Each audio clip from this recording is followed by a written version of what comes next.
Hi, my name is Sam Walls, and this is my speech, La Vida en Mexico. Did you know that Mexico is the biggest source of agricultural imports for the U.S.?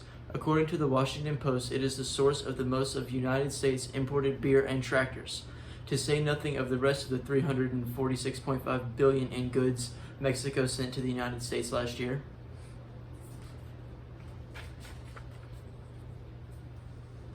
The Washington Post also shared this graph to make it more clear to see how much we get from Mexico. The top of the list is ruled by components for the American auto industry. This is followed by TVs, medical and dental instruments, refrigerators, air conditioning, gold, all the way down to beer and fruits. Andrew Van Dan, a reporter focusing on economic data, wrote the post on the Washington Post, so he is up to date with what he is talking about.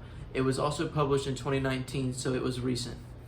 In my speech, I will be talking about the three important parts of Mexican culture: their holidays, arts, and food.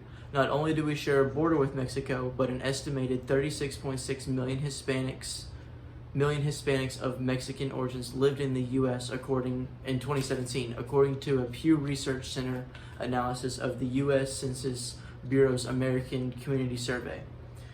Lewis, research assistant, focused on Hispanic trends. Antonio Flores, a former research analyst, and Sono Saha, a computational social scientist, all wrote for the Pew Research Center about Mexicans in the United States. It is important for us to be able to connect with other cultures, especially when we can see this culture present in our own country.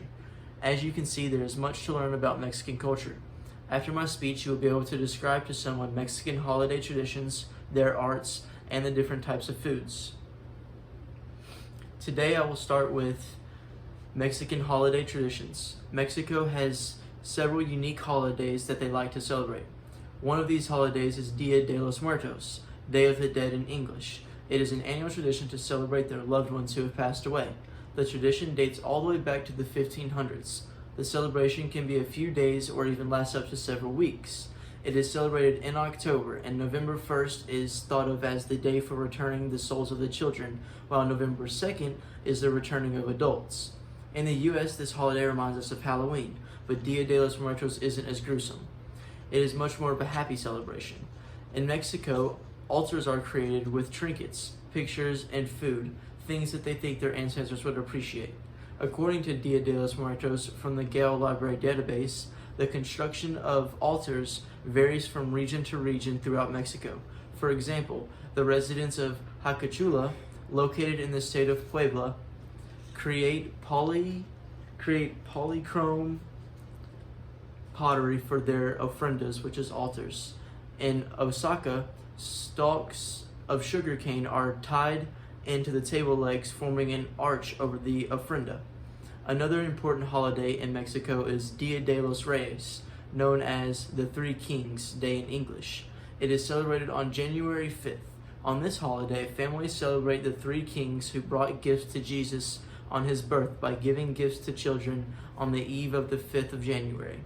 The kings are said to bring the gifts to the children, much like the custom of Santa Claus that we are familiar with. Across Latin American countries and the U.S., it is celebrated with huge parades. In Harlem, New York, there is a parade with giant puppets that represent the kings. According to the Yucatan Times, one of the most important elements of Dia de los Reyes is the Rosada de Reyes, or Wraith of the Kings. A large oval-shaped cake filled with sweetened dried fruit. The king's cake symbolizes a crown. A small white figurine representing baby Jesus is hidden inside the cake, commentating the hiding of Jesus from the Herod.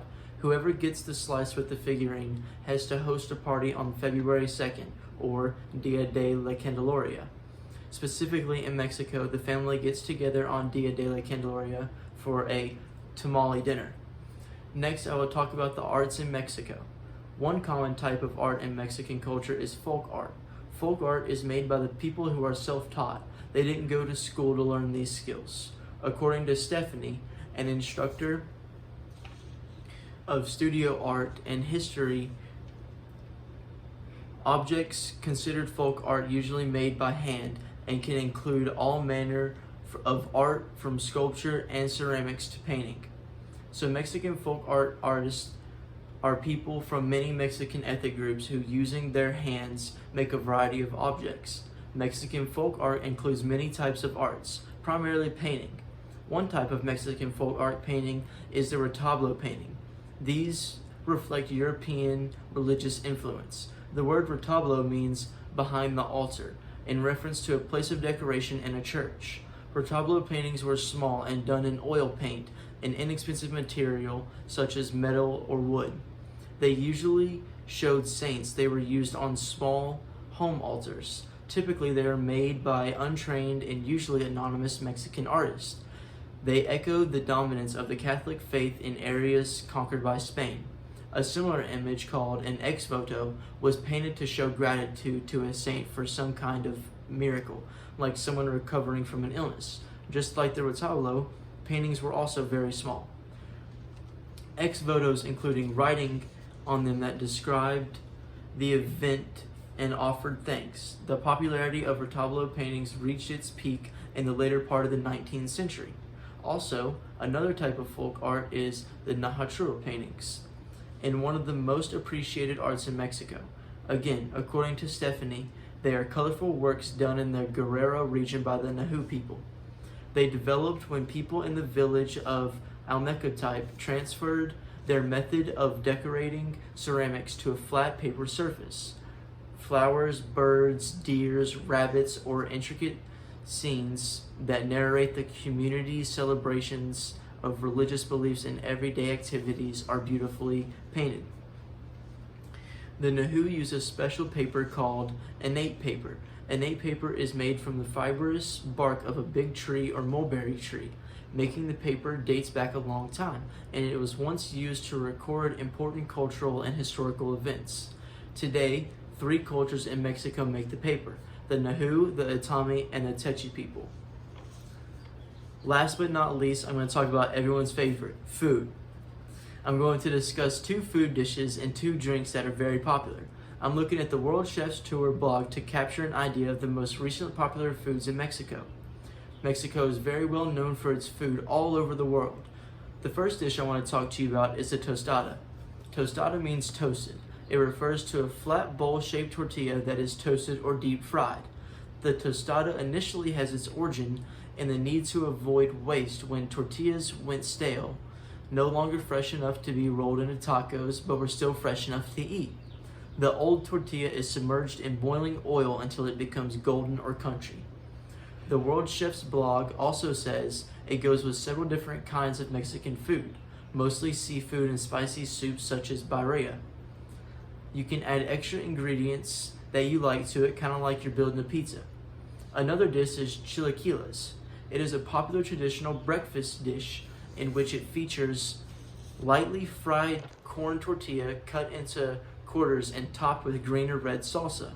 Scrambled or fried eggs and pulled chicken are usually added on top, as well as cheese and cream. Chilaquiles are often served with refried beans. Sounds great to me. Now on to drinks. According to the Taste of Home magazine, one popular Mexican drink is the maquila.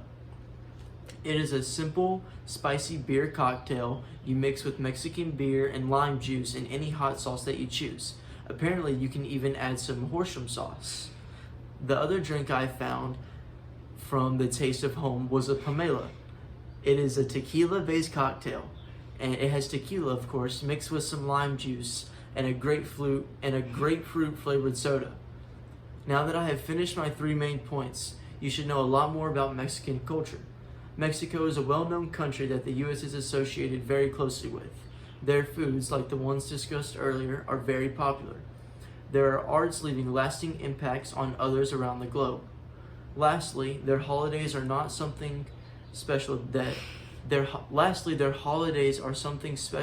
to them that are interesting to learn about. Remember, just because you live in the United States doesn't mean you shouldn't familiarize yourself with other cultures. Even if you don't plan to leave the U.S., many Mexicans live here, and it is important to understand their culture and further communication. There is a lot that goes into making of a culture, but holidays, art, and food can give you a preview of the Mexican culture.